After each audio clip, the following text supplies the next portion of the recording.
Hello, hello, j'espère que tu vas bien. Aujourd'hui, j'avais envie de te partager une chose que je viens de vivre et que je viens de comprendre. Je te parle souvent du lâcher-prise, je te parle souvent de ce côté où il faut sortir dans l'idéal. Enfin, il est important, je pense, de sortir de sa zone de contrôle, de confort. Joli lapsus pour le coup, parce que je vais t'expliquer pourquoi je te dis ça. C'est très drôle. Du coup, oui, c'est important de sortir de sa zone de confort, en tout cas pour moi, dans ma vision des choses, pour pouvoir continuer d'avancer, de se développer et justement de pouvoir lâcher le contrôle. Donc, tu vois, c'est un joli lapsus que je viens de faire en l'occurrence par rapport à ça. Je t'explique. En fait, c'est vrai que ces derniers temps, comme je t'ai dit, j'ai eu des insights, des prises de conscience par rapport au fait de l'instant présent, de vraiment vivre dans l'instant présent, de vraiment finalement lâcher prise, d'être pleinement finalement dans cet instant, de ressentir émotionnellement ce qui se passe et d'être connecté finalement à cette notion de que je vais appeler moi univers, connecté à la terre, enraciné, ancré. Tu vois, il y a vraiment toute cette notion-là qui est super importante. Et en fait, pour être honnête, je pensais que j'étais dans cet accomplissement, dans cette direction de me dire, ok, les choses avancent, je commence vraiment à me sentir plus ancrée, je commence à être finalement plus dans le lâcher prise, dans l'instant présent, dans toutes ces choses-là, et dans cette notion de sortie de zone de confort qui finalement est quelque chose pour moi qui est, je pensais en tout cas jusqu'à présent, assez simple. Et là, je viens de vivre, en fait, hier notamment, puisqu'en fait, tous les 2 mois, comme je te l'ai expliqué, à Bali, on est obligé de sortir du territoire. Et là, j'ai vraiment pris conscience que j'étais dans le contrôle, en fait, avant. C'est-à-dire que quand je suis arrivée sur Bali, je pensais que c'était une forme de lâcher prise, et en fait, c'était une forme de. Alors, c'en est une, bien évidemment, mais c'est aussi une forme de lâcher prise tout en gardant le contrôle. Parce qu'en fait, finalement, je dis beaucoup finalement aujourd'hui, c'est mon mot, ça va être mon type, cela, pour mon mot parasite aujourd'hui du jour.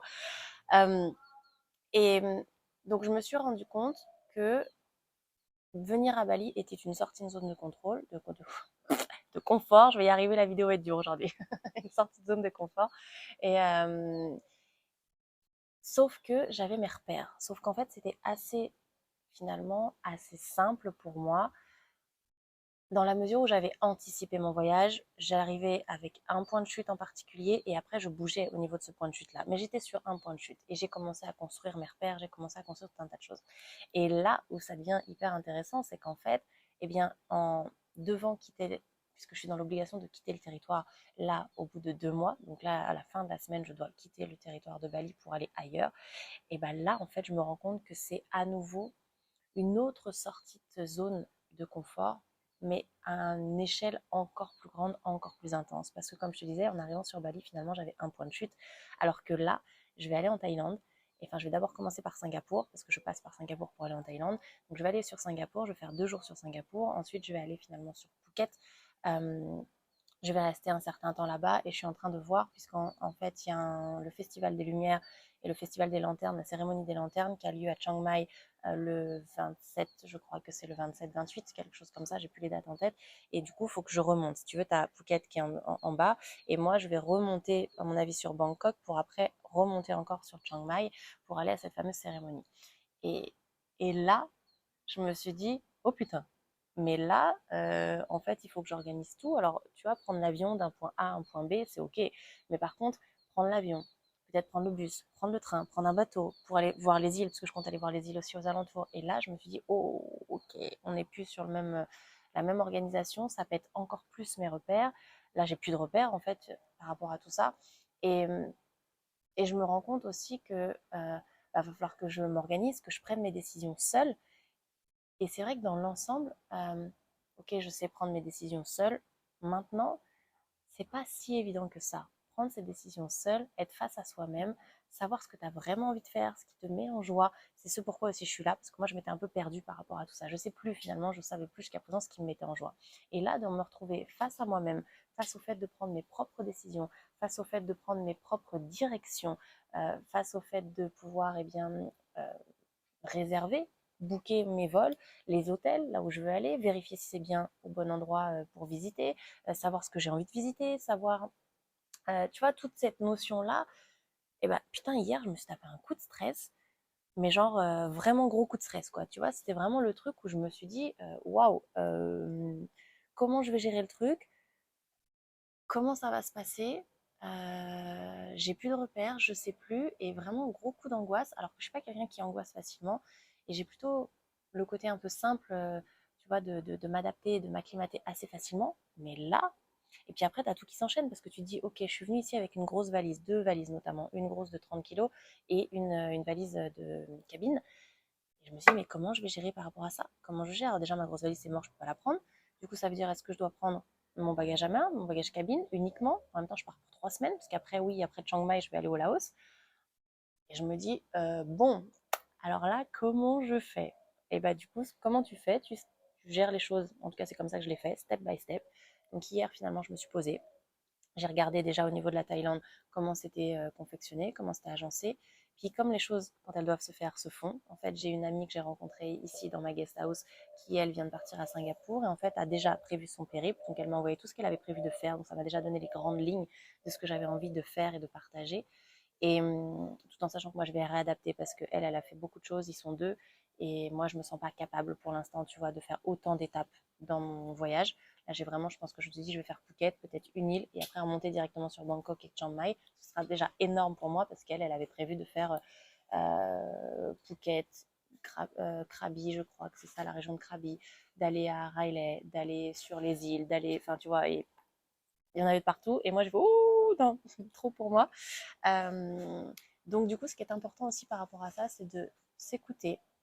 Pense à t'écouter. Pense à voir finalement ce que toi, tu as envie de faire, deux, ce que tu es apte à faire à ce moment-là. Ça veut dire que tu ne seras pas apte de le faire plus tard. Ça veut dire qu'à ce moment-là, moi, en l'occurrence, je ne suis pas apte de faire un périple comme ça de partout. Et c'est OK, tu vois, par rapport à ça. Je vais déjà faire étape par étape les choses et avancer au fur et à mesure, comme je te disais. Et donc, les étapes là que j'ai faites, c'est que je me suis posée, ma pote m'a envoyé les différentes informations, j'ai commencé à regarder, j'ai checké sur Internet. Finalement, je me suis dit, écoute, je vais prendre mon premier vol. Donc, j'ai pris mon premier vol pour Singapour avec l'hôtel, parce que Singapour, ça vaut une blinde de dingue. Donc, du coup, j'ai pris l'hôtel, j'ai réservé donc le vol et l'hôtel, et ensuite, je vais voir là comment je fais pour aller sur Phuket, voir pour réserver les différents hôtels. Et après, je verrai. En fait, je vais le faire au fur et à mesure, étape par étape, pour me laisser, un, la liberté d'aller là où j'ai envie d'aller, et deux, surtout, de ne pas me mettre cette forme de pression et de tout planifier comme je le faisais avant. Parce qu'en fait, aujourd'hui, je me rends compte que de tout planifier, ça m'enferme. J'ai l'impression d'être enfermée. Alors, quelque part, ça me rassure. Tu vois, j'avais besoin d'avoir le point de démarrage. Là, j'ai mon point de démarrage qui est important pour moi avec Singapour et l'hôtel que j'ai déjà réservé. Donc, j'ai un point de chute bon, de 2 jours. Hein. On est large. Mais pour le coup, j'ai mon point de chute. Et ça me rassure énormément. Donc je pense que ce qui est important par rapport à ça, et le message que j'ai envie de te faire passer aujourd'hui, c'est vraiment, un, écoute-toi par rapport à ta sortie de zone de confort, comme je te le dis à chaque fois. Vraiment, est-ce qu'aujourd'hui, c'est confort pour toi de sortir de ta zone? Si oui, de quelle manière? Étape par étape, tu vois, tu vas au fur et à mesure. Moi, c'était trop important pour moi de faire un énorme périple, donc du coup, je simplifie, je fais les étapes qui me semblent justes pour moi, je m'écoute au niveau de mon ressenti, de mes intuitions, de ce qui se passe à l'intérieur de moi quand finalement je commence à mettre les choses en place. Ensuite, du coup, deuxième point, j'analyse, je vois que j'avais envie de faire. Là, ça m'a rassuré de prendre mon billet d'avion pour Singapour. Donc, c'est ce que j'ai fait. Et après, j'avance comme ça au fur et à mesure. Et surtout, je prends le temps de finalement, à chaque fois, m'introspecter, de prendre le temps de me dire, OK, qu'est-ce que je ressens? Quel est le sentiment, quelle est la sensation que j'ai à l'intérieur de moi? Parce que c'est ça qui te permet de savoir si à chaque fois, tu vas dans la bonne direction ou pas. Et ça, c'est vraiment finalement ma boussole intérieure de me dire, OK, est-ce que là, ça vibre d'une manière qui n'est pas correcte? Est-ce que ça vibre d'une manière qui est correcte, mais finalement c'est correct, mais en même temps j'ai quand même forcément une appréhension et certaines craintes qui sont là parce que je ne connais pas, parce qu'il y a plein de choses à anticiper, tu vois, comme je te disais, là, le fait de partir, il y a mes valises à gérer, ça veut dire que comme je prends des bagages cabine, il faut que je gère au niveau des contenants des liquides, parce que tu as le droit qu'à 100 millilitres en bagage cabine, donc il faut que je gère tous les produits dont j'ai besoin, tu vois, et que je dois emmener, mais je dois changer de contenant. Enfin, c'est des trucs à la con, mais qui doivent être anticipés. Ça veut dire que aussi, quand tu sors du territoire ici, la plupart du temps, ils te demandent un billet retour, sauf que moi, j'en ai pas forcément des billets retour, en l'occurrence quand je prends les différents points. Donc ça veut dire que ça, il faut anticiper par une application. Enfin, tu vois, il y a plein de choses comme ça qui sont à prendre en compte, qui ne sont pas forcément des choses hyper graves, mais qu'il faut pouvoir anticiper. Et comme tu as plein de choses à anticiper, si tu prends pas le temps de te poser, tu as plein de choses en tête, et c'est là où on arrive à la surcharge mentale. Et du coup, c'est ce que j'ai eu hier. Je me suis tapé une énorme surcharge mentale où j'ai eu tout qui arrivait finalement en même temps dans mon cerveau. Et là, ça a été le chaos technique total pour moi, où je me suis dit, oulala, je perds pied, il y a trop de choses, il y a 1 milliard de choses à gérer en même temps, et finalement, comment je fais? ça où là je t'ai dit, ouf, attends, je reviens, je fais un pas en arrière, je me pose, j'ai médité, je me suis introspectée, je me suis posé les bonnes questions et là j'ai commencé à avancer. Et ça, c'est vraiment quelque chose d'hyper important. Quand tu sens que tu es en train de perdre pied par rapport à une situation, premier point, interroge-toi sur le fait que est-ce que tu vas sur la bonne direction pour toi? Est-ce que c'est le bon chemin pour toi? Oui, non. Si c'est le bon chemin, eh bien prends le temps de te poser, de faire un pas en arrière, parfois pour pouvoir faire deux pas en avant par la suite. Ça, c'est vraiment quelque chose d'important pour prendre de la hauteur, prendre du recul par rapport à ce qui est en train de se passer et surtout réussir à t'apaiser. Et je dirais le troisième point, c'est poser les choses à plat pour essayer, en tout cas, d'avoir les grandes lignes, les grandes étapes. Moi, en tout cas, c'est ce qui m'aide, d'avoir les grandes étapes de ce que j'ai envie de faire, de là où j'ai envie d'aller, pour pouvoir avancer et me rassurer par rapport à ça et que ce soit plus fluide, plus clair, plus limpide au niveau de mon cerveau, ce qui me donne à ce moment-là forcément beaucoup plus confiance, qui réintègre ma confiance, qui réintègre mon estime de moi-même aussi, de me dire finalement, tu vois, je suis capable de gérer, ce qui va réintégrer le fait de m'apaiser, de me déstresser et de surtout me réaligner par rapport à l'instant et à ce que je suis en train de vivre. Et ça, c'est vraiment quelque chose de super important que j'avais envie de partager aujourd'hui avec toi. Donc dis-moi en commentaire si ça te parle. Pense aussi, on est à la fin de la vidéo, mais pense aussi à t'abonner si ce n'est pas encore fait pour le coup, pour avoir les vidéos et surtout les notifications quand je poste. Et puis, eh bien, tu me dis ce que tu en penses. Tu me dis si tu as déjà vécu ça, ce genre de choses, comment tu gères les différents points de ton côté. J'adore vous lire. Et puis, je vous dis à très bientôt. Très belle journée. Ciao, ciao.